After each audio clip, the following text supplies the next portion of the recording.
বৰ্তমান পকা আমৰ ছিজনত খুব জনপ্ৰিয় হৈ থকা এটা ৰেচিপি আজি বনাইছোঁ, মেংগ' ষ্টিকি ৰাইচ। আৰু এইটো ৰেচিপি মানে নবনোৱা চাগে ৰাইচ খুব কমেই ওলাব, প্ৰায় সকলো ৰাইজে খাই বনায়, আমিও খাই থাকোঁ। আৰু আজি ভাবিলোঁ এটা ভিডিঅ'কে বনাওঁ।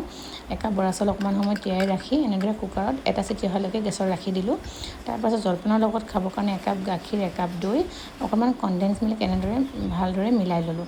বহুতে ইয়াত আমুল ক্ৰীমো ব্যৱহাৰ কৰে, মই আজি নাই বাবে এনেদৰে কাম চলাই দিলোঁ। আৰু এইটো এটা যিহেতু থাইলেণ্ডৰ ফেমাছ ডিছ, তেওঁলোকে কোকোনাট মিল্ক ব্যৱহাৰ কৰে, মোৰ ওচৰত নাই আৰু এনেদৰেই মানে খাম আৰু আগতে বোলে আমাৰ আইতাহঁতে, আগৰ দিনৰ কথা কৈছোঁ, আইতাহঁতে কঁঠাল বা আম পকিলে এনেকৈ বৰা চাউল বনাই লৈ পথাৰত এনেকৈ জলপান হিচাপে খাইছিলে। অৱশ্যে তেওঁলোকৰ বনোৱাৰ পদ্ধতিটো বেলেগ বেলেগ হ'ব পাৰে।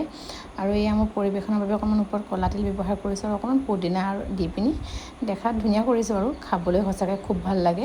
যিসকলে এতিয়ালৈকে খাই পোৱা নাই, সঁচাকৈ পকা আমৰ ছিজন থাকোঁতে খাই চাব দেই। বাৰু ভিডিঅ'টো ইমানেই আছিলে, বাই।